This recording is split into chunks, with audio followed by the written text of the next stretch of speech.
fire! The eater will have your heart, Outlander!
At Carrabba's Italian Grill, every dish tells a story.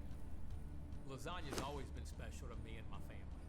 My grandmother would always make her grandchildren on their birthday whatever they wanted, and it just seemed like every year my favorite dish was lasagna. We prepare it the same way my grandmother prepared it. First of all, you have to make a pomodoro sauce. Then you cook your pasta, you lay it out, you put your pasta down. We splotched the meat sauce, the ricotta cheese, the Romano cheese, and then we layer it. It's all the flavors you could ask for in one bite. So come celebrate at your local Carrabba's and enjoy our one-of-a-kind lasagna.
Grammarly does more than catch errors.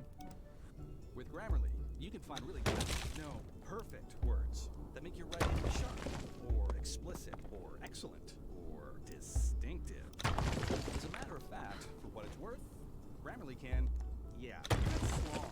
We can get rid of that, and this, good, and this, or how about this? Yep. Grammarly helps you be concise. Your tone might make someone feel like this. Grammarly can remind you. It would help if you soften your tone. And if you need the support, Grammarly encourages you to write confidently. Because the better we all communicate, the better we connect. Grammarly, helping you connect. Go to Grammarly.com and download today.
One of the great challenges in this world is knowing enough about a subject to think you're right.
What kind of world do you want to live in? I want people to wear what they want.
from Transformers Bumblebee Cyberverse Adventures. Now you can convert and conquer with ultimate twist and change action and activate Energon armor to totally own the battle with new Bumblebee Cyberverse Adventure figures, each sold separately.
Welcome to WatchMojo.com, and today we're counting down our picks for the top 10 horror movies inspired by true events. Beware of the blob, it creeps and leaps and flies. Number 10, The Blob. Oh, wait a minute, Steve. Tell us what happened. Well, I'm trying to tell you. Now, this thing had killed the doc. But what was it?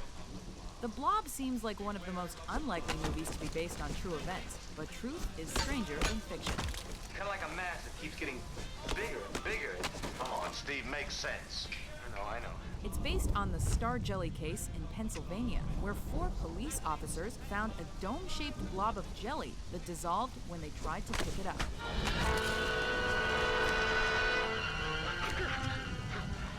Turns out, Star Jelly is a jelly that supposedly lands on Earth during meteor showers. Whatever it is, it worked as the movie's monster.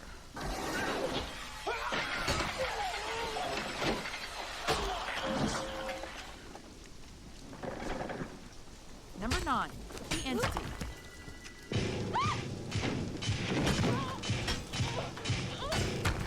This chilling movie about a woman attacked by a poltergeist is based on the similar real-life events of Carla Moran.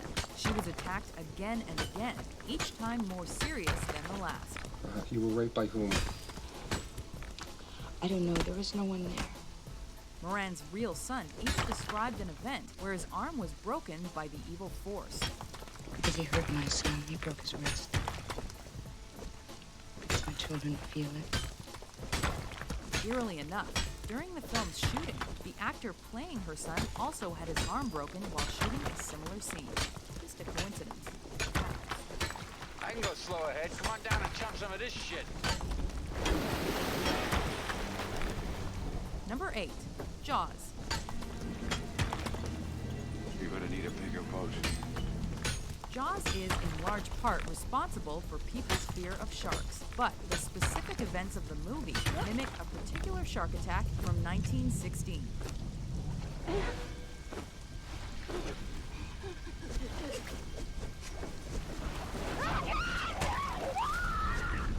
During a gruesome 11 days, 4 people were killed and 1 was injured by sharks off the Jersey Shore.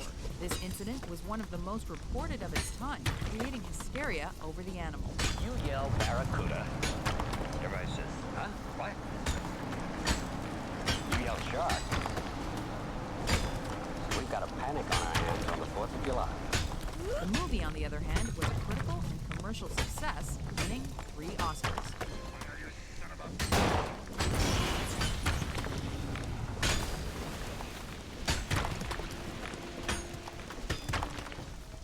I'm coming apart! Oh, mother of God, I'm coming apart!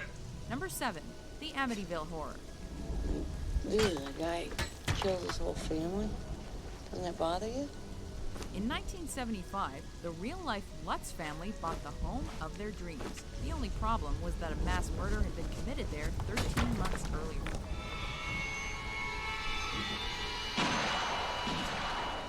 The family soon began to experience paranormal activity. They heard children's voices, were unable to bless the house, and they even developed strange rituals themselves.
Florida homeowners, if you have a power meter like this on the side of your house, you can get paid to go solar at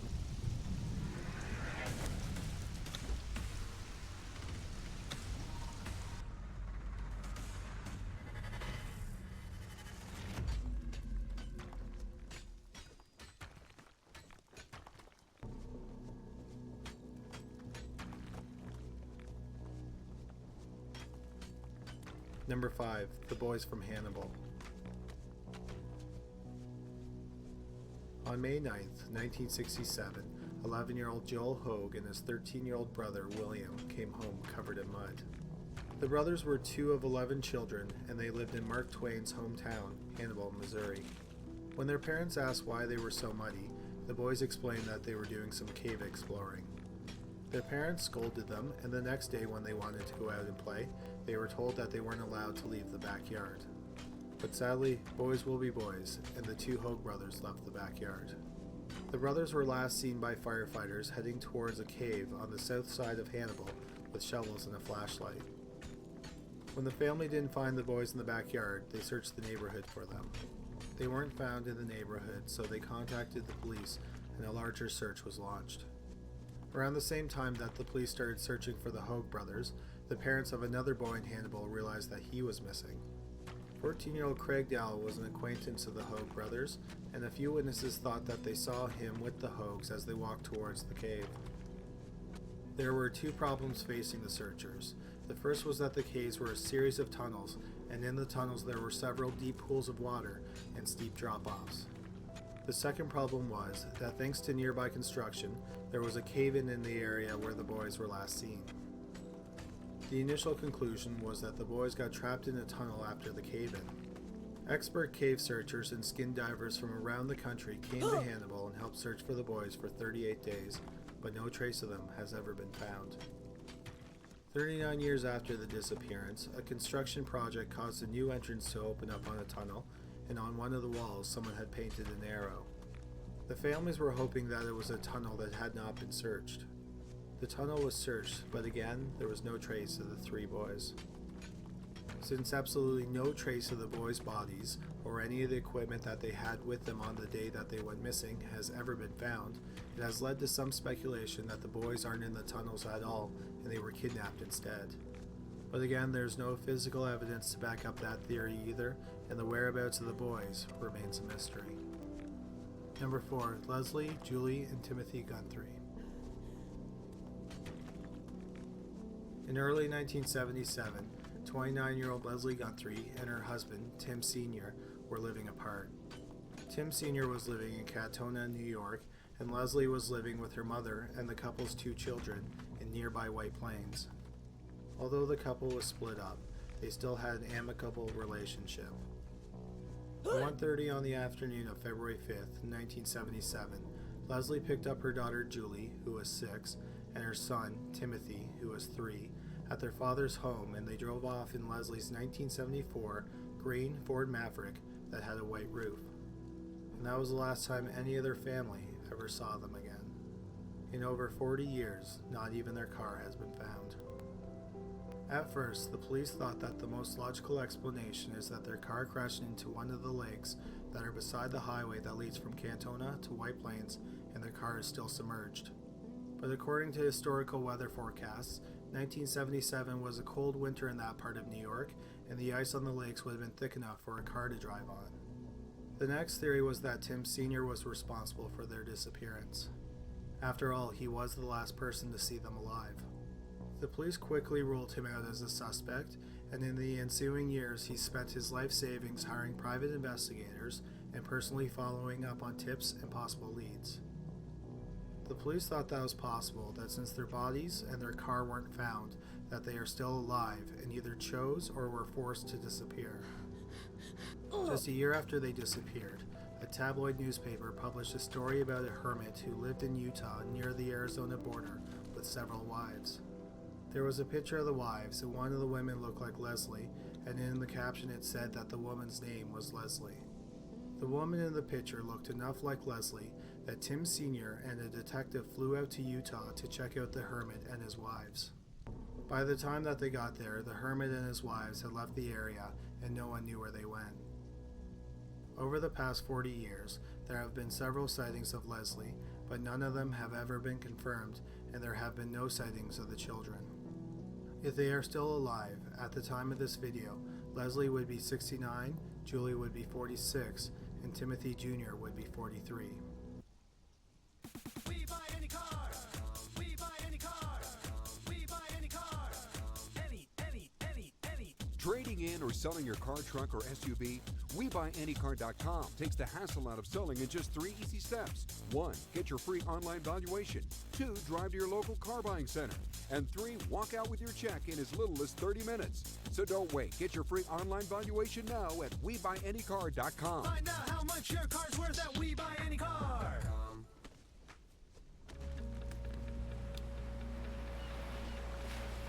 By 2050, there will be more plastic than fish in the oceans. There are 18 billion pounds of plastic waste entering our oceans every year. You've seen the images. Our marine life is under threat. So we've created a new plan to do something about it. Just by changing your search engine to Ocean Hero, we'll recover 1 ocean-bound plastic bottle for every 5 searches you do. So this is how our plan works. Like any other search engine, we earn money with search ads, but we use this money differently. Did you know that the large majority of plastic that ends up in the ocean comes from just 6 countries facing extreme poverty? Often from people living in extremely harsh conditions, without waste collection. Together with our partners, we can pay people in need in exchange for ocean-bound plastic. People can exchange plastic for money, but also for things like school tuition or sanitation. We are working together with partners like Plastic Bank, who have built up an infrastructure of plastic collection hubs to make this possible. Become part of a movement that saves the oceans by searching the web. It's a small step for you, but a large one for the planet. Click the link or go to oceanhero.today and give it a try.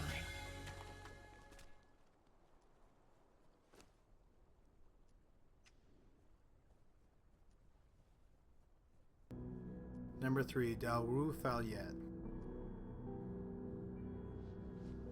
On July 29, 1965, 3 men armed with guns stormed into a bank in Gothenburg, Sweden. They were dressed in women's clothes and they had blonde wigs on. One of the robbers watched the door while the other 2 walked into the bank, firing wildly into the ceiling, which sent many of the employees and customers scurrying for cover. One of the customers didn't flee, and instead he tried to wrestle the gun away from one of the robbers, and the robber ended up shooting himself in the leg. After robbing the bank, they ran to a nearby river and discarded their disguises. Underneath the women's clothes, they were wearing wetsuits. The plan was to jump into the water and swim to a getaway boat, but they were all arrested before making it to the boat. Later that same night in Gothenburg, the family of 16-year-old Kjell Johansson became worried when he didn't come home. Then, over the next several days, the families of 22-year-old Gay Carlson and 21-year-old Jan Jolof Daswu also noticed that they were missing. The 3 young men were acquaintances and worked together. Months later, the authorities realized that they were all together when they went missing. They were all seen in a midnight blue 1956 Volvo PV444 on the day of the robbery. The young men in the car have never been found, but the story only gets weirder from there.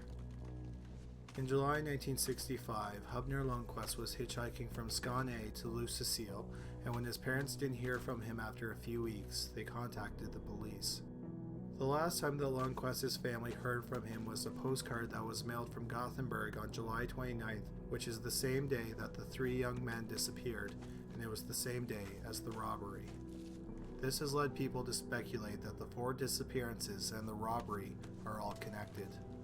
One theory is that the young men saw the robbers prepping for the heist, and the robbers killed them to keep them quiet.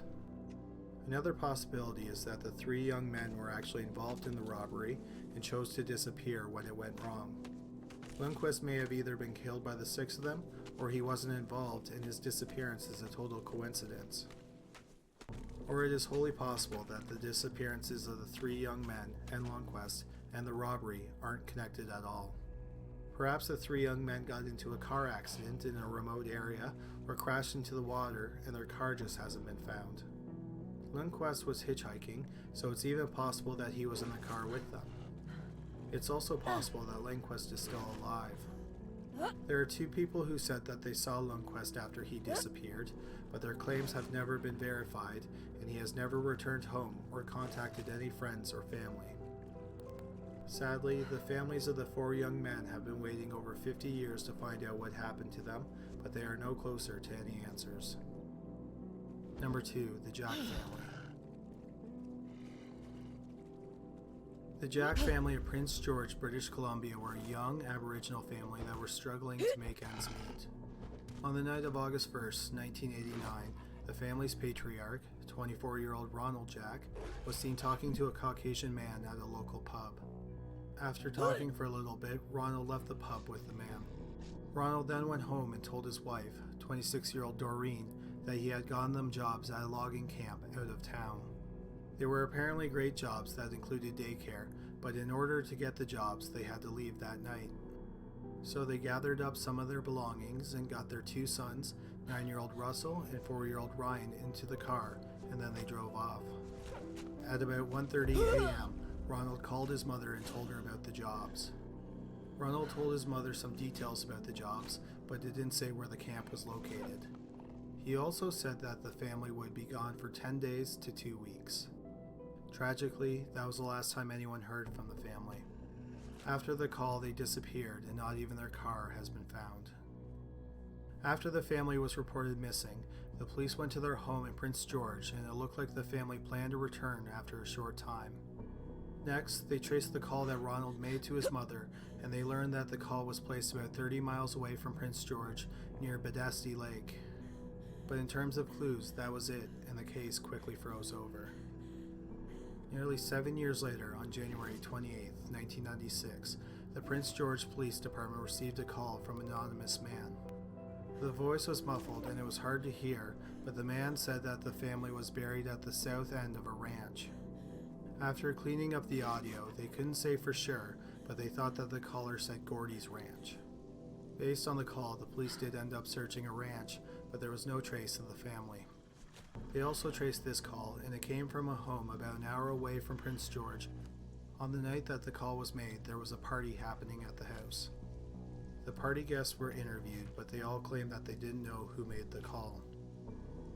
Where the Jack family went missing suggests that they may have been victims of foul play. They were heading west on British Columbia Highway 16 on a stretch of highway infamously known as the Highway of Tears. The Highway of Tears is a stretch of 450 miles of Highway 16 that runs between the cities of Prince George and Prince Rupert.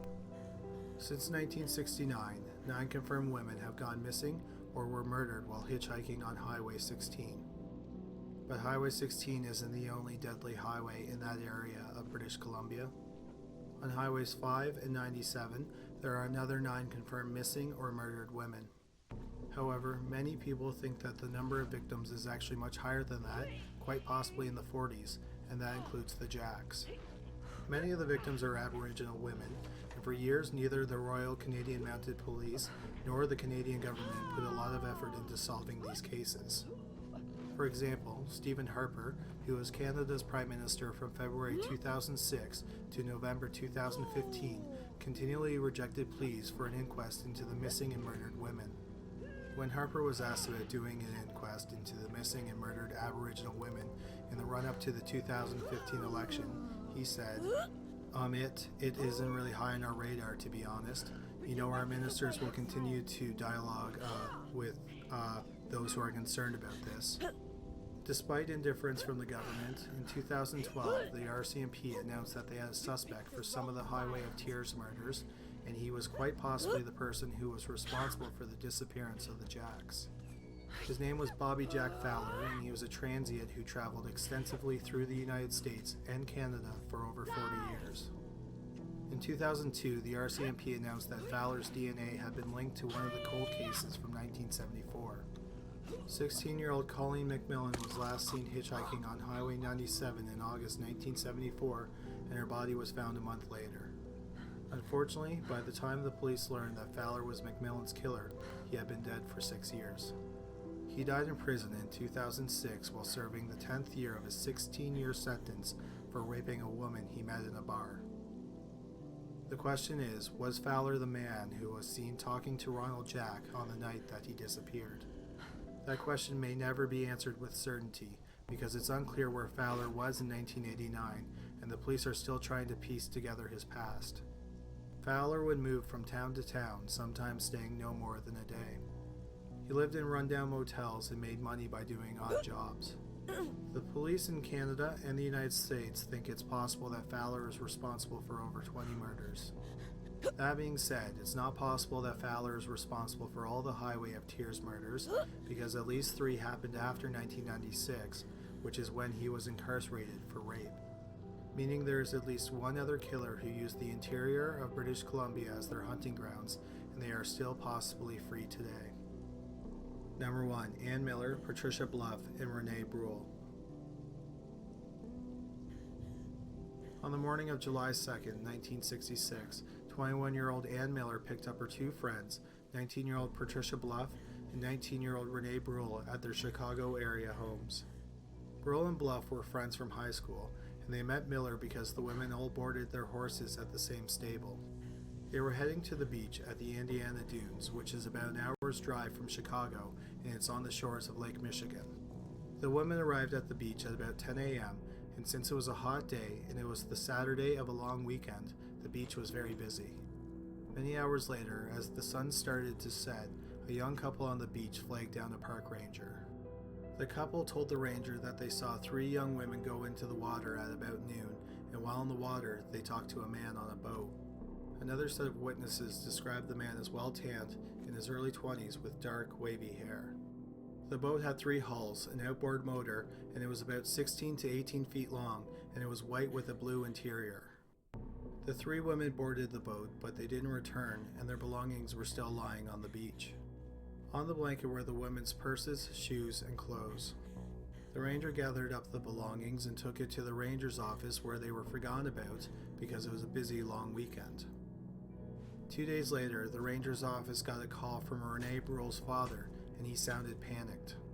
The ranger checked the belongings and found a set of car keys that belonged to a car that was in the parking lot that had not moved since Saturday. The ranger called the Chicago police and found out that the car belonged to Ann Miller. He also learned that Miller and her 2 friends had been reported missing 2 days earlier. Searches were conducted on both land and the waters of Lake Michigan, but at this point the young women had been missing for 48 hours. During those 48 hours, thousands of people visited the beach, so finding any possible clue at the scene of their disappearance was impossible. At first, the police and the rangers thought that the boat that the women were on sank. Not far from where they were last seen, searchers found pieces of what they believed to be seats of a boat, some oil and gas cans, and an oil-soaked piece of wood. But it was hard to tell how long the debris from the boat had been in the water, and the Coast Guard had no records of a boat going missing that day. Also, 2 of the women were very strong swimmers, so the police don't think that they drowned. The next theory is that the women wanted to disappear. Out of the 3 women, only Renee Bruhl was married. In her purse that was found at the beach was a letter addressed to her husband of 15 months. Bruhl wrote that she was leaving him because he spent too much time working on his cars and hung out with his friends too much. The letter was dated 2 weeks before she disappeared, and it's unclear why she never gave it to her husband. The husband was interviewed, and he said that he had no idea that she was unhappy. Bruhl's family thinks that she may have written the letter in a fit of anger and then decided not to give it to her husband. She may have even forgotten that it was in her purse. The police concluded that all 3 women had personal problems, but nothing serious enough to fake their death over. If the 3 women didn't drown and didn't choose to disappear, they may have met with foul play. If they did meet with foul play, there are 2 very different sets of suspects. The first set of suspects is a pair of abortionists. Just before the 3 women disappeared, Miller told friends that she was 3 months pregnant. Patricia Bluff may have also been pregnant. At the time, abortion was illegal in Illinois, so it's possible that the women went to Indiana to meet a husband and wife team named Helen and Frank Largo, who performed black market abortions. On the day that the women went missing, the nephew of the Largos was at the same beach, and he matched the description of the man seen on the boat. The theory is that the nephew picked up the girls at the beach and then took them to a houseboat where the Largos performed the abortions. They think that something went wrong and all 3 women were killed to ensure that they would stay quiet, and then their bodies were dumped in the river. This is only speculation, and there is no evidence implicating the Largos in the murder of the 3 women. The second theory about who may have killed the 3 women is based on the stable where the women kept their horses. 4 months before she disappeared, friends and family of Patricia Bluff noticed an injury on her face which could have been caused by a fist. When she was asked about the injury, she said that she was having some problems with some syndicate people. How this is linked to the stable is that the stable was owned by a man named George Jane. His maternal half-brother was a rival horse breeder and a stable owner named Silas Jane, who went by Cy. Cy thought of himself as a businessman, but he was actually more of a psychotic gangster than a businessman. Specifically, he was the head of a criminal network called the Horse Syndicate. The criminal network consisted of riders, trainers, owners, and veterinarians who developed plans to kill horses to collect insurance money. Cy hated George because in 1961, one of George's horses beat one of his in a competition. After the loss, Cy swore that he would kill his half-brother. In June 1965, George asked a riding instructor named Cherry Rude to run an errand for him and to take his car. When Rude started the car, a car bomb exploded and she was killed instantly. The police knew that Cy planted the bomb, but they couldn't prove it. Since the bomb was planted at the stables where Miller, Brule, and Bluff boarded their horses, the theory is that one or all three women saw something that they shouldn't have and they were killed to silence them. Besides trying to kill his brother, Cy did have a reputation for violence, and he has been linked to some of Chicago's most notorious crimes. Cy's criminal history dates back to when he was just 17 years old. He was convicted of rape and he was sent to a state reformatory for a year. The first major crime that he was connected to as an adult was the murder of 14-year-old Robert Peterson and two brothers, 13-year-old John and 11-year-old Anton Schuessler. On October 16, 1955, the boys went to downtown Chicago to see a movie and they didn't return home. Their nude bodies were found 2 days later. They had been severely beaten and strangled. While the case wouldn't be solved until 1994, what happened was that the boys were hitchhiking and they were picked up by a horse trainer named Kenneth Hansen. Hansen took the three boys to Cy's stable where he was an employee.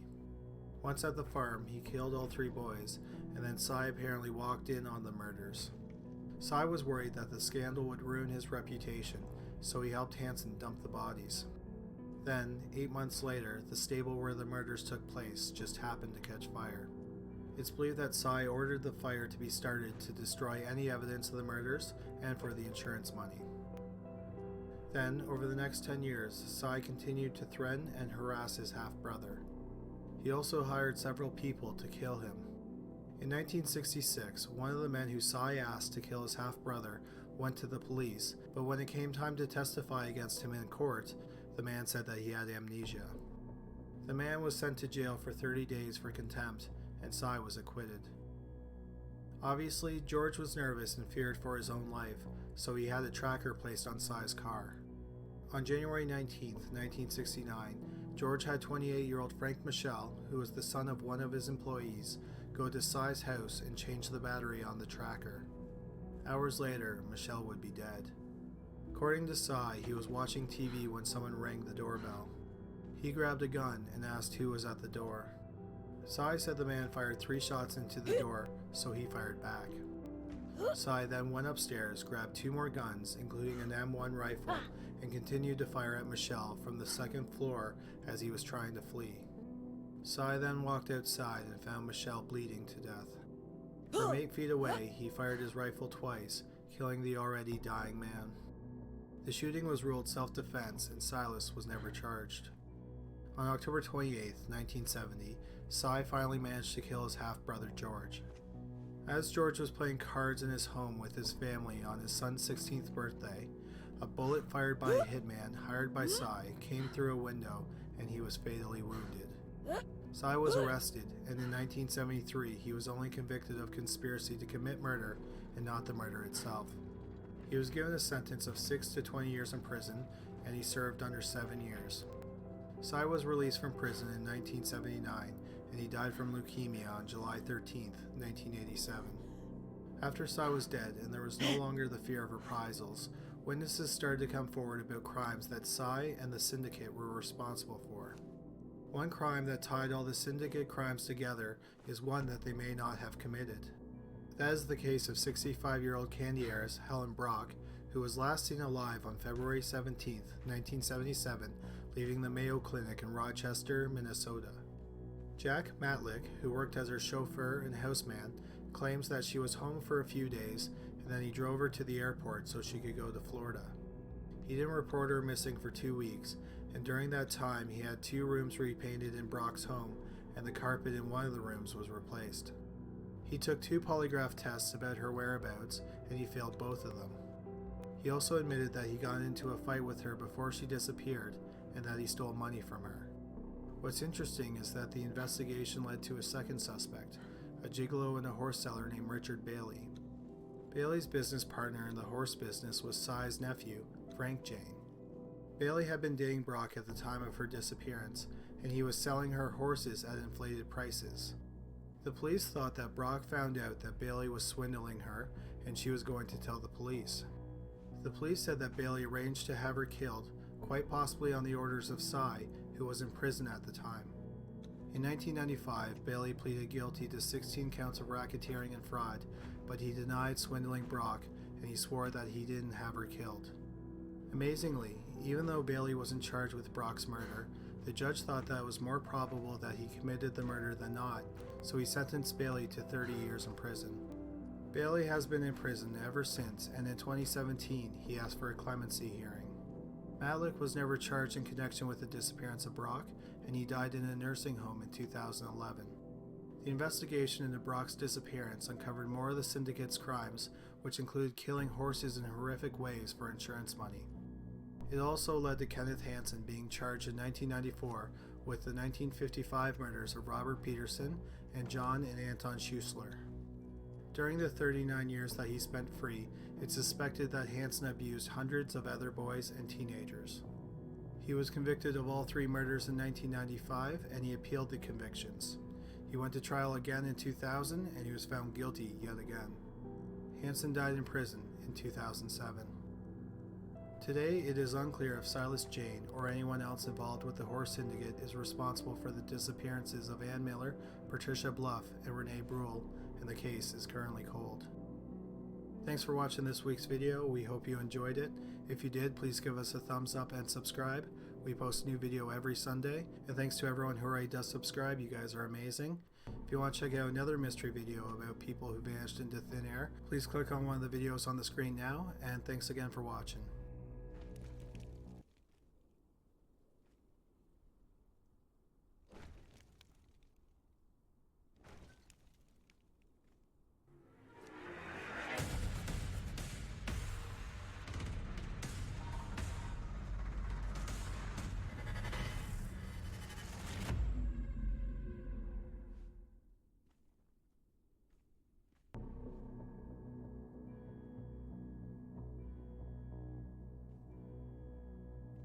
Number 5. Alyssa Turney.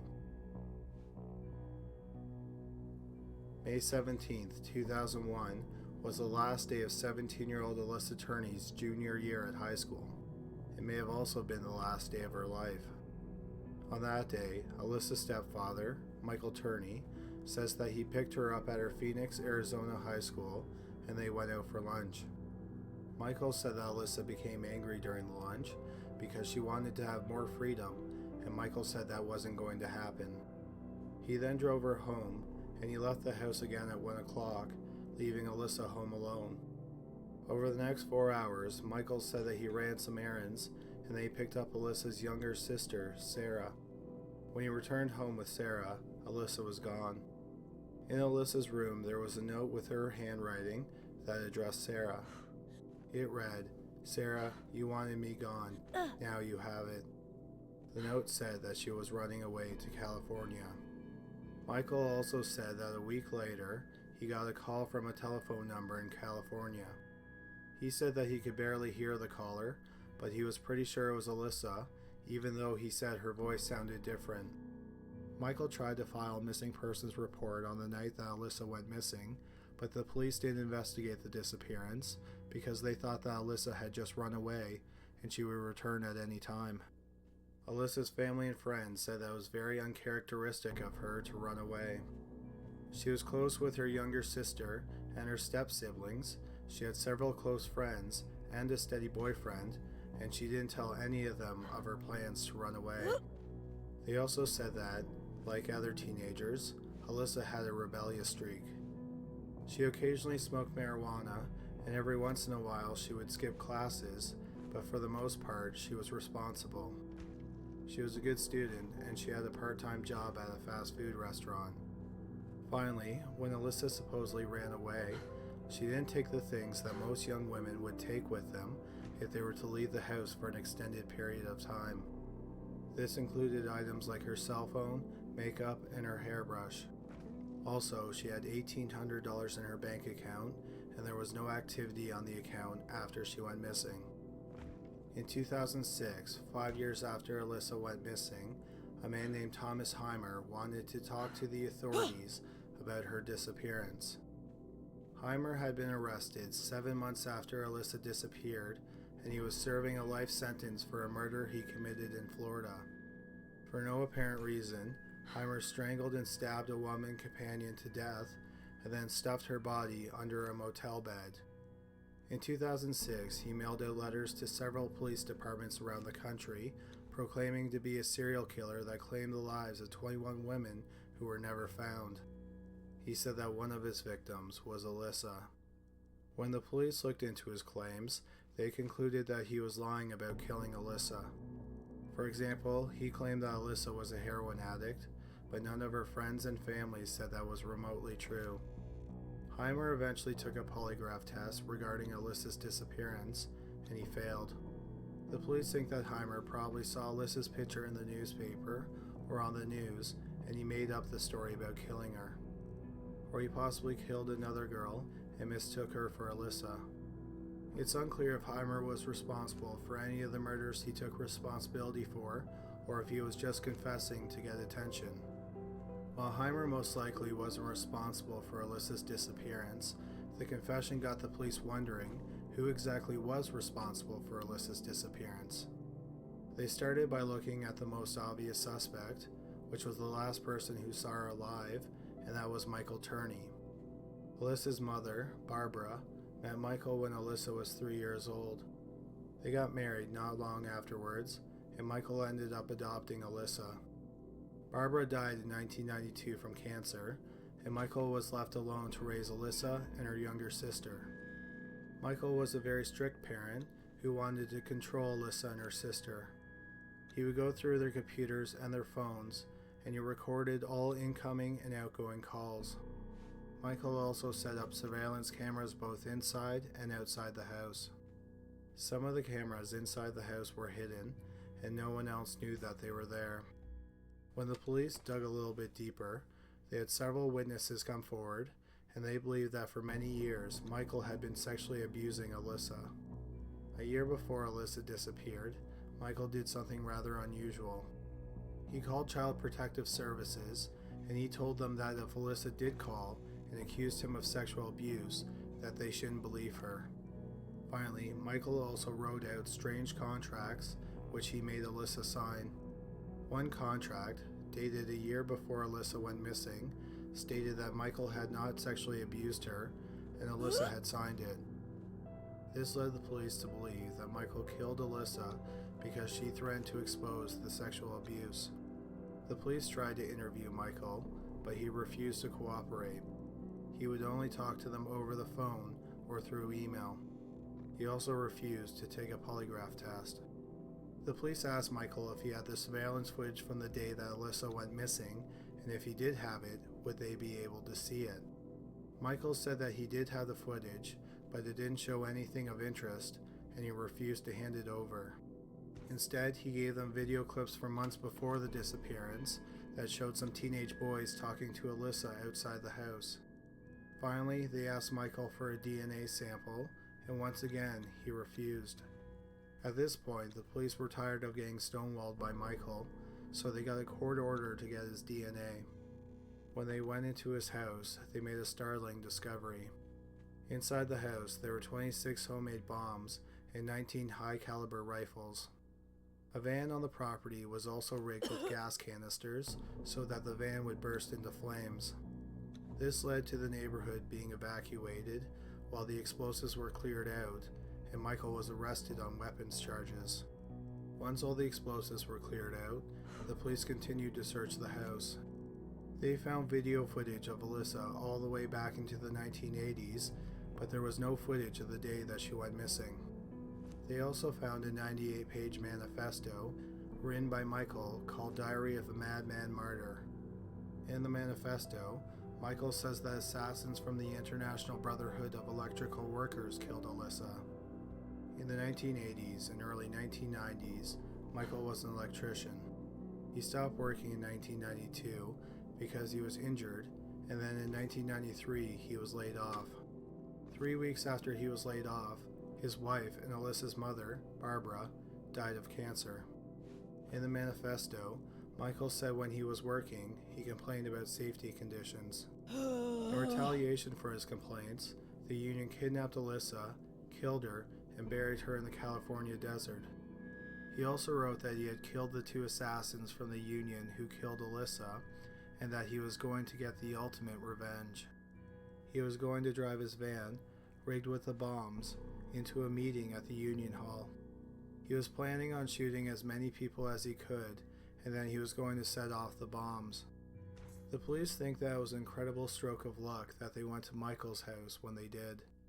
They went to Michael's house on December 11th, and the next Union meeting was on December 15th. Michael said that the bombs weren't his, and they were planted there by the police. He did admit that he planned on committing suicide because he thought that it would bring attention to Alyssa's case.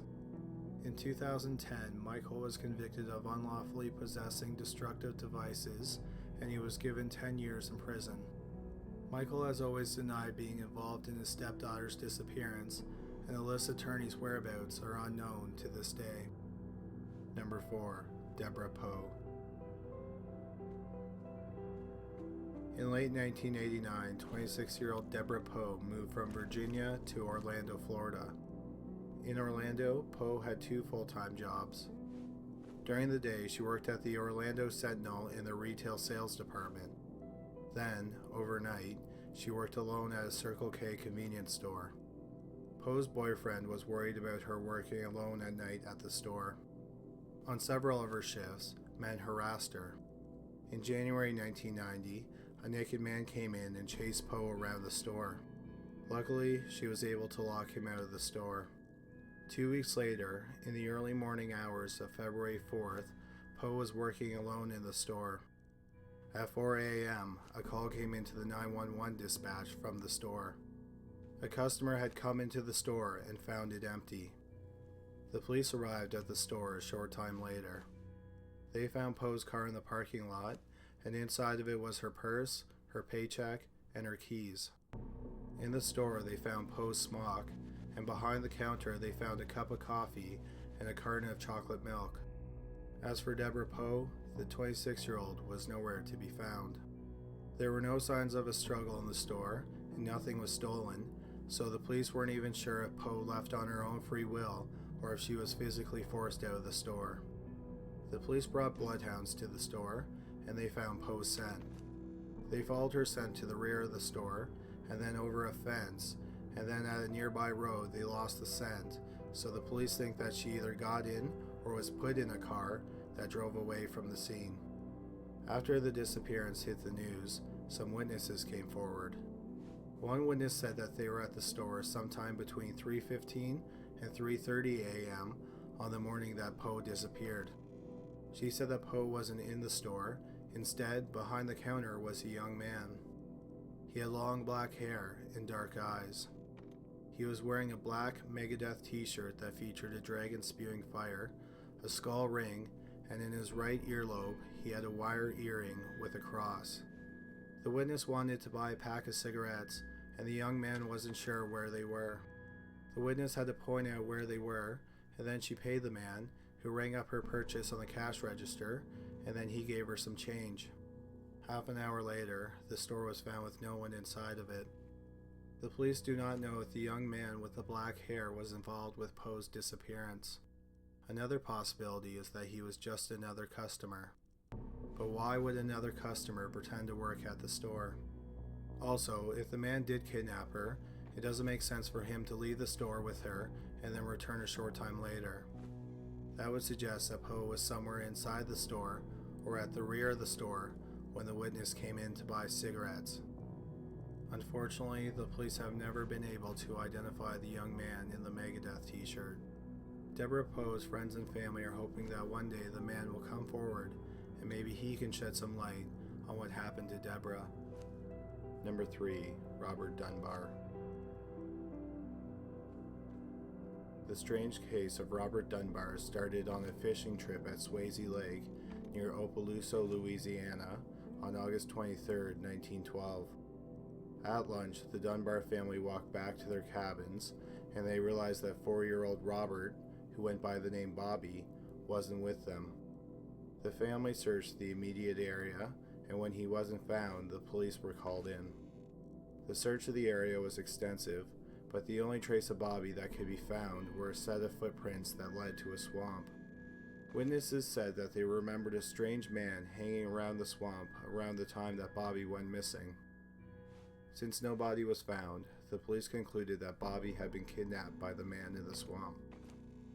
8 months went by, and then suddenly there was a break in the case. Not only had the police made an arrest, but they said that they found Bobby as well. William Cantwell Walters was arrested in April 1913 while traveling in a tented wagon with a young boy who matched Bobby's description. When the boy was brought to the Dunbar family, who lived in Opelousas, the town threw a parade and the boy rode in on a fire truck. Newspaper reports from the time contradicted each other, but apparently Bobby's parents, Percy and Leslie, weren't sure if the boy was their missing son or not. A major problem was that the boy didn't respond to the name Robert or Bobby. Another troubling aspect was that the boy didn't seem to recognize Bobby's older brother. Yet, the boy did look a lot like Bobby. Leslie was given the opportunity to bathe the boy, and when she did, she said that she recognized some birthmarks and claimed that the boy was her missing son Bobby. Walters, on the other hand, was adamant that the boy wasn't Bobby. He said that the boy was Bruce Anderson, and he was the son of a servant who worked for his parents. Walters said that the mother gave him Bruce to be a traveling companion, and they had been together for over a year.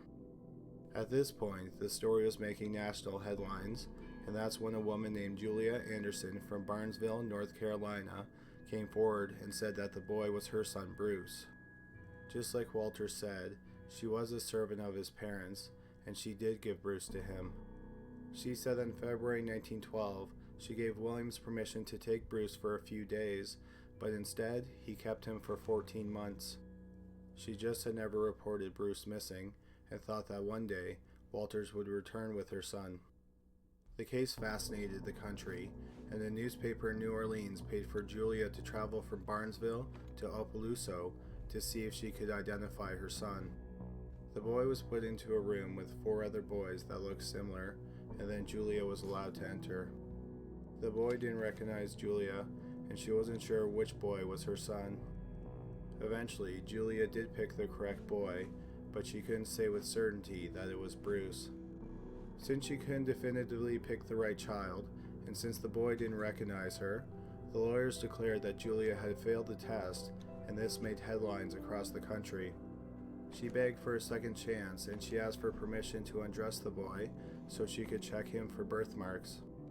After all, at this point, she hadn't seen her son in 15 months. The lawyers agreed to give her a second chance, and she was able to undress the boy. This time, with much more certainty, she said that the boy was her son Bruce.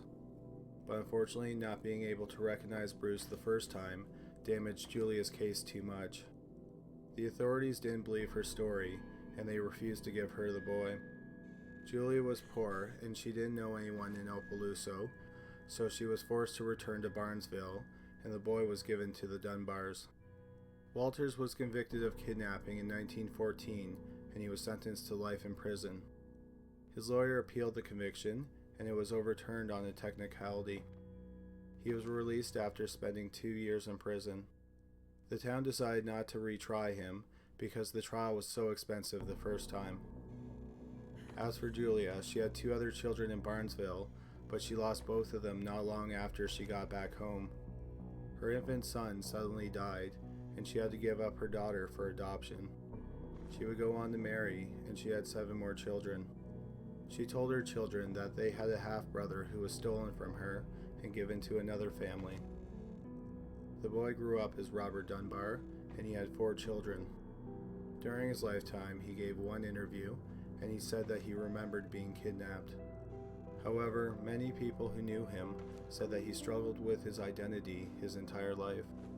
He died in 1966, and he was buried under the name Robert Dunbar. 33 years later, in 1999, Bobby Dunbar's granddaughter, Margaret Dunbar Cutright, started to look into the case. 4.5 years later, she got a DNA test, and it showed that her grandfather was not Bobby Dunbar. That means he was most likely Julia's son, Bruce Anderson. As for what happened to the real Bobby Dunbar is unknown. No trace of him has ever been found. Number 2. Nicole Morin. In the summer of 1985, Nicole Morin was 8 years old, and she was living with her parents in a penthouse in an apartment building in the Toronto, Ontario neighborhood of Etobicoke. On the morning of July 30th, Nicole put on her favorite bathing suit and sandals and said goodbye to her mother. She was going downstairs to the lobby to meet her friend to go swimming at the building's outdoor pool. The friend waited for Nicole for 15 minutes in the lobby, but Nicole never showed up. So her friend called her apartment on the intercom, and Nicole's mother, Jeanette, said that Nicole had already left for the pool. The friend waited for a few more minutes, and then she just figured Nicole couldn't come swimming for some reason, so she just went to the pool by herself. Hours later, when Nicole didn't return home, Jeanette knew something was wrong. The building was searched, but Nicole was nowhere to be found. The police were called, and it led to one of the biggest and most exhaustive searches in Canadian history. But sadly, not a single trace of Nicole has ever been found. It was as if she slipped through a crack in reality once she left her apartment. But of course, that isn't what happened. Nicole had been kidnapped, but by who? No one saw Nicole after she walked out of her apartment door, so it's not clear if she was kidnapped on her floor or on the elevator. What is known is that she did not make it to the lobby where her friend was waiting. The kidnapper could have been someone who was visiting the apartment building, like a guest or a maintenance person, and she was taken out of the building right away. But no one saw anything suspicious, like someone carrying Nicole out of the building. Another possibility is that she was kidnapped by someone who lived in the building, quite possibly on her floor. Both theories are just as plausible, but the police have no evidence to back up either. A woman was seen on Nicole's floor about 45 minutes before she disappeared. She was on the opposite end of the hall from the Morin's penthouse, and she was holding a notepad. She was described as a white woman, about 35 years old, 5'5" to 5'7", and she was slender with a fair complexion. She was wearing a white skirt with a black design and a white or cream blouse. The police don't think that she was involved in the kidnapping, but she may have witnessed something. A month after Nicole disappeared, Jeanette said that she felt in her heart that her daughter had been killed. Nicole's father, Art, says that he hopes that Nicole is still alive. He says that he still has hope because Nicole wasn't the only child that Jeanette had go missing. She had a son from a previous marriage, and his father kidnapped him. Then, one day out of the blue, after being missing for 15 years, her son surprised her by knocking on her front door. Sadly, Jeanette never found out the fate of the second child she had go missing. She died of a heart attack in 2007. 29 years after Nicole went missing, the police announced that they were reopening the case. Not long afterwards, a tip came in, and the police were told to search a rural property in the township of Springwater, Ontario, which is about an hour north of Toronto. This was the second time the police received a tip to search that area. The police had searched that area in 1985 because an anonymous phone call led them there. Both times that the area was searched, the police didn't turn up any evidence that Nicole's remains were there. The police and Nicole's father are hoping that one day Nicole will be found, and they are all praying that when she is found, that she is still alive. If Nicole is still alive, then she is 43 years old at the time of this video. Number 1. Edward Mapps. Edward Mapps was born in June 1922, and as an adult he was a sculptor, but he never held down a steady job. Instead, he lived with older women and constantly moved around. He dressed like a beatnik, and he wore sandals year-round, even though he lived in Stroudsburg, Pennsylvania, which has winters that aren't exactly sandal-friendly. In July 1960, when Edwards was in his late 30s, he married 21-year-old Christine Wolbach after only knowing her for 2 months. In September of 1961, Christine gave birth to a daughter named Julia Louise. On the night of January 21st, 1962, all 3 members of the Mapps family were visiting a neighbor. The neighbor said that it was a pleasant visit and they had given her a pie. They left her house around 9:05 p.m. and the neighbor said that nothing appeared to be out of the norm. At 10:48 p.m., a call came into the fire station in Stroudsburg. The Mapps house was on fire. The fire department arrived at the Mapps house a short time later. Inside the house, they found Christine and Julia Louise. Both mother and daughter were rushed to the hospital. Sadly, Julia Louise was pronounced dead on arrival. She had died from smoke inhalation. Christine died a few hours later, but the fire didn't cause her death. Instead, she had been struck 3 times in the head with a 4-inch blunt instrument. She died from a cerebral hemorrhage. The fire was an obvious act of arson. Most likely it was started to destroy any evidence at the crime scene. The rest of the house was searched and they found Edward's wallet and some pieces of identification that belonged to him, along with some of his stocks, but he wasn't in the house. 3 hours after the fire was discovered, Edward was officially charged with the murder of his wife and infant daughter. And within hours, the local bus station, train station, and all the diners were checked, but no one had seen Edward. As the police investigated the case, they became more convinced that Edward was the killer. First off, the police really didn't like Edward's bohemian lifestyle. The police also learned that Edward had a history of mental illness. During World War II, he served in the Marines. After he was discharged in November 1945, he had to be hospitalized for his mental issues. He was diagnosed with schizophrenia, but in hindsight, he was probably suffering from post-traumatic stress disorder, which wasn't diagnosed back then. They concluded that Edward felt claustrophobic in his family life, so he beat his wife to death, and then using piles of clothes, but no accelerants, he lit 10 fires around the house. He then turned on the gas oven to 450 degrees and left the door open to hurry along the fire. He then simply walked out the front door and left his 4-month-old daughter to die inside the burning house. The fire did not engulf the house because it didn't get enough oxygen because the windows were closed. Had the windows been open, the house might have been destroyed. During the search for Edward, there were hundreds of unconfirmed sightings of him. Edward also supposedly called a few people on the phone. One woman, who said that she was a friend of Edward's, got a call from someone claiming to be Edward, and he said that he was going to kill her next. Another call was made to a man who knew Christine's parents, Robert and Julia. During the call, Edward apparently told the man to tell Robert that he forgave him. The man didn't know what Edward meant by this, and he didn't ask for clarification. Instead, the man encouraged Edward to turn himself in. Edward told the man to give his love to Julia, and then he hung up the phone. The police thought that the man was a credible witness, and the call removed any doubt from their minds that Edward was the killer.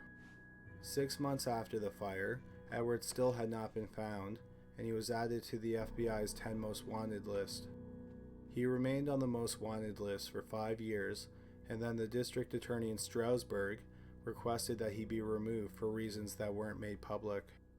Then, on October 21st, 1971, Edward was declared legally dead. His body had not been found, and no reason was given for declaring him dead. To this day, Edward has never been found, dead or alive. Looking back on the case decades later, some investigators do not think that Edward killed his wife and daughter. They point out that all the evidence against Edward is circumstantial. The main argument that tries to prove Edward is guilty is that he wasn't found at the house. But that raises the question, how did Edward get away from the house? Both of the family's cars were in the garage with the keys in the ignition. No buses ran in that area, and the cab companies have no records of anyone calling for a cab at that time in that area. The fire department thought that the fire had been burning for about 40 minutes before the call came in at 10:48. That means Christine was attacked sometime after 9:05, which is when the maps left their neighbors, and 10:10 when the fire was started. Within 3 hours of the fire, Edward was the most wanted man in the city, but he somehow managed to get away undetected without his car or some type of public transit. This would suggest that Edward secretly had a third car, or he was driven away from the scene either by an accomplice or the real killer. Another problem with the police and the district attorney's case against Edward was that they didn't like his lifestyle and they made unfounded judgments against him. They assumed that he was a mean loner and he was secretly a gay man who hated his family life. But all of Edward's friends and acquaintances said that Edward was quite the opposite. They said that he was a gentle and kind man. A former neighbor of Edward told a story about how her husband had a terminal illness, and Edward spent time with her husband every day up until the day that her husband died so she could go to work. Also, everyone said that he loved his wife and adored his daughter. Friends and family of Edward also point out that he had nothing to gain by killing his family and running away. One last oddity that was found inside the house was that all of Edward's sculptures had been smashed. An alternative suspect that was theorized by a local paper in Strasbourg was Christine's father, Robert Wallach. Robert had a violent temper and he loathed Edward. He was strongly against Edward and Christine getting married, but he did allow the couple to live with him and his wife Julia. The more time Robert spent with Edward, the more his hatred grew. He thought that Edward was lazy, and he did nothing but sit around the house all day. Edward also didn't pay for anything, although Robert suspected he had money. Robert's suspicions turned out to be true. After the fire, the police discovered that Edward had a $30,000 trust fund, which he withdrew money from every month. When Edward went missing, the withdrawals stopped. It also annoyed Robert how entitled Edward was. When Edward was living with Robert and Julia, he would answer the phone and say, "Maps residence," even though he hadn't paid a cent towards bills. In October 1961, Robert's patience for his son-in-law had run out. Robert didn't just hate Edward, he also blamed him for the recent problems in his marriage to Julia. There were even rumors that Edward was having an affair with Julia. Then, one day in October, Edward chastised Robert for closing a door, so Robert smacked him in the face and ordered him out of the house or he would kill him. A month later, Edward, Christine, and the baby moved into the house where the baby would die and where Christine was fatally wounded. Around the same time, Julia filed for a divorce from Robert because she feared how violent he was. Robert was interviewed by the police 3 weeks after the murders. He said at the time of the murders, he was on an Alaskan airline flight from Miami to New York, and he checked into his hotel at 3:15 a.m. But there were two problems with his alibi. The first is that Alaskan Airlines didn't have a flight from Miami to New York City at that time. Only one airline had a flight from Miami to New York City that night, and it was Paramount Airlines. Another problem with Robert's alibi is that a friend of the family tried calling Robert at 4 a.m. in his hotel room, but there was no answer. He couldn't get a hold of Robert until 8:10 a.m. There's no record of the police or the FBI checking out these discrepancies, probably because they were convinced that Edward was the killer. The problem with the theory of Robert being the killer, or hiring someone to commit the murders, is why would he do it? Yes, Robert hated Edward because he thought that Edward was an entitled deadbeat who ruined his marriage, so he had motive to kill him. but either beating or having his daughter beat to death and then leaving his granddaughter to die in the house after it was set on fire, while making Edward disappear to make it look like he committed the murder, seems grotesquely sadistic for a motive like that. Why not just make Edward disappear and let his daughter and granddaughter live?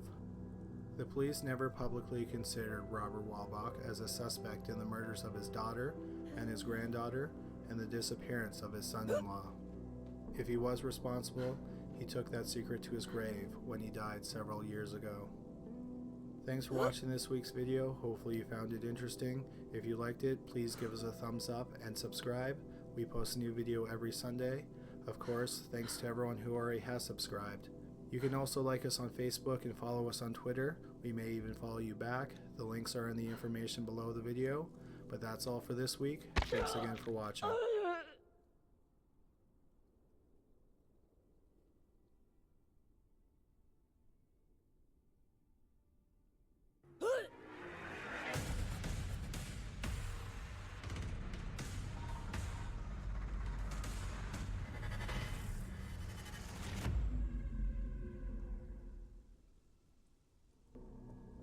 Number 3, Thomas Wales.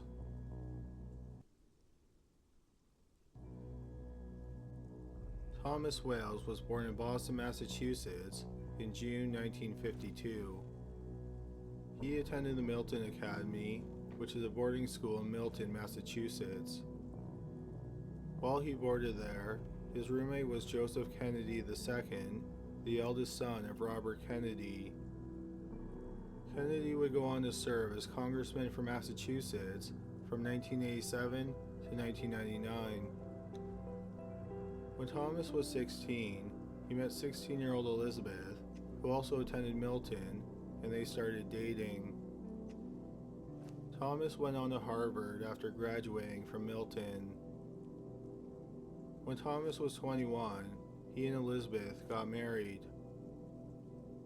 After he graduated from Harvard, Thomas attended Hofstra Law School. The same year that Thomas finished law school, Elizabeth gave birth to a son. 2 years later, she gave birth to a daughter. In 1983, Thomas was hired by the U.S. Attorney's Office in Seattle, Washington. The family moved into a 1905 craftsman-style house in a quiet neighborhood named Queen Anne. In January 1995, something happened that completely altered the course of Thomas's life. At the time, his son was attending a public high school. On January 12, a 15-year-old student at the school felt like he was being picked on by another student. The 15-year-old boy went home and he grabbed a 9mm handgun. He returned to school and he shot 2 students. Both were wounded, but they survived the shooting. Thomas's son wasn't involved in the shooting, but the fact that a kid could easily get a gun and shoot other students at school deeply disturbed him. Not long after the shooting, Thomas joined Ceasefire, which is a Washington-based gun control advocacy group. He eventually became the president of Ceasefire, and he held the position for over a decade. In the year 2000, Thomas's wife Elizabeth came out as gay, and she wanted to end their 27-year marriage. Elizabeth, who runs her own literary agency, said that it took a while for Thomas to come to terms with everything. Elizabeth said he eventually did, and he was supportive of her. She said that they remained best friends after their separation. By the fall of 2001, Thomas had been with the U.S. Attorney's Office in Seattle for 18 years. He prosecuted white-collar crimes like bank fraud. By all accounts, he was incredibly passionate about prosecuting people who abused their privilege. In his 18-year career, Thomas had not lost a single case. On the evening of October 11, 2001, Thomas was supposed to have dinner with his girlfriend, who owned a court reporting business. But earlier that day, he called and canceled their date, saying he had work to do at home. Shortly before 7 p.m., Thomas left his office and drove home. He was living alone in the house in Queen Anne. Elizabeth had moved out when they separated, and their children were away at university in Europe. At 10:40 p.m., gunshots shattered the quiet of the night. Several calls came into 911, and the callers said that the shots came from Thomas's house. First responders raced to the house, and in the office basement of Thomas's home, they found him bleeding to death. Paramedics worked on him for an hour in the office, and then he was transported to the hospital. But sadly, nothing could be done for him. 49-year-old Thomas Wales was pronounced dead at 1:17 a.m. He had been shot 4 or 5 times in the back. The FBI has not revealed exactly how many times Thomas was shot. The killer took the gun with him, but left the shells behind. The caliber of gun used in the murder was a .380. The killer had gotten into Thomas's backyard, snuck by the security lights, and shot Thomas in the back through a window as he sat at his computer. Since it was 10:40 at night, it was dark outside, and Thomas was writing emails in his office with the lights on. The killer would have been able to see Thomas working on his computer, but Thomas would have had no idea that the killer was lurking outside of his window. The neighbor whose backyard backed onto Thomas's backyard said she saw a man walking quickly towards a car just minutes after the gunshots. She gave a description of the man that resulted in this sketch. The FBI was called in, and they worked with the Seattle police. They were quickly able to clear the people who are usual suspects in the murder, including his ex-wife, his girlfriend, and his children. Some people thought that Thomas's murder was some type of terrorist attack because he was shot on October 11, 2001, a month after the 9/11 attacks. But Thomas was an attorney who prosecuted white-collar crimes, so he seemed like an unlikely choice for a terrorist assassination. The next logical explanation was that he was killed in revenge for a case they prosecuted. While Thomas didn't handle violent crimes, he had sent people to prison, so the police and the FBI thought it was a viable motive. They even had a suspect, a commercial airline pilot named James Anderson. Besides being a pilot, Anderson and a partner owned a company that was converting a military helicopter into a civilian helicopter. Anderson and his partner were going to spend $600,000 converting the helicopter, and then they planned to sell it for $1.2 million. In 2000, Thomas filed 8 indictments against Anderson and his partner for crimes like mail fraud and conspiracy to defraud the United States government. The indictments allege that to get the helicopter certified as a civilian helicopter, Anderson and his partner falsified some records. But then, in June 2001, the charges against Anderson and his partner were dismissed. A witness who was going to testify for the prosecution changed his story, and Thomas and his co-counsel did not think that they had enough evidence to prosecute Anderson and his partner. Instead, Anderson's company was charged with a minor violation involving bookkeeping. They pleaded guilty, and they paid a $1,000 fine. Even though the charges were dropped, Anderson was supposedly furious about being charged. He ended up suing the United States government because he claimed he spent $128,000 on legal fees and his reputation was ruined. His suit was ultimately dismissed. Something else that got the FBI's attention is that Anderson is an avid gun enthusiast. After the 9/11 attacks, There was some discussion if pilots should be armed with guns. Thomas, who was the president of the gun control advocacy group Ceasefire, spoke out against the idea in a half-hour televised debate. The FBI believes that Anderson became even more furious with Thomas after he spoke out against arming pilots, so he decided to kill Thomas. FBI agents asked Anderson where he was the night of the murder. He said that he went to a movie theater to see 2001: A Space Odyssey with a woman friend. The FBI agents interviewed the woman, and she confirmed that they went to the movie. The movie theater that they went to was about a 10-minute drive from Thomas's house. The woman said she left to go to her own home at 9:30 p.m. Anderson said he drove home at 9:30 as well. That was about an hour and 10 minutes before Thomas was shot. Anderson said he was home at 10:30 and he called a friend. Anderson's home was about 12 miles from Thomas's home. If Anderson obeyed the speed limits, it would have taken him about 20 minutes to drive from his house to Thomas's house. Anderson pointed out that since he made the call at 10:30 on his landline at home, he would not have had enough time to get to Thomas's to shoot him at 10:40. However, an FBI agent who worked on the case said that Anderson could have made the drive in 10 minutes. He said it would have been tight, but it wouldn't have been impossible. The FBI has searched Anderson's houses multiple times, and they made him spend 8 hours giving them handwriting samples. But the FBI has not found any incriminating evidence, so Anderson has never been charged.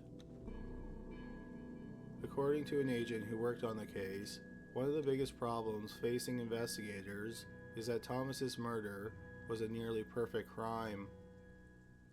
The only physical evidence the killer left behind were the bullets and the shells. No DNA or fingerprints were found, so it's hard to physically link anyone to the crime. Then in January 2006, over 4 years after Thomas's murder, the FBI office in Seattle received a strange letter in the mail. The postmark was January 23, 2006, Las Vegas, Nevada. The FBI address and the return address were both handwritten. The handwriting is sloppy and childlike.